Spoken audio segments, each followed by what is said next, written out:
Hello everyone, I hope you're doing well. Let's get started with this tutorial. First, you need to log into the platform.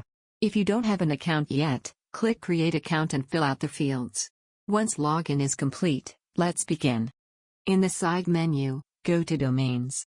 Click on Add Domain. We are going to define a subdomain for your filter, your contingency subdomain. You need a security address, and that's the role of the subdomain. You will create a subdomain, like LP or offer, to host our filtering mechanism.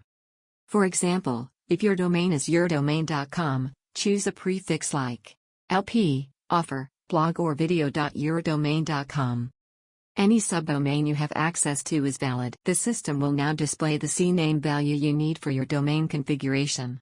By pointing this CNAME in the next step, you ensure that all traffic to that subdomain is directed to the HideDomain server. Click Save, and that's it.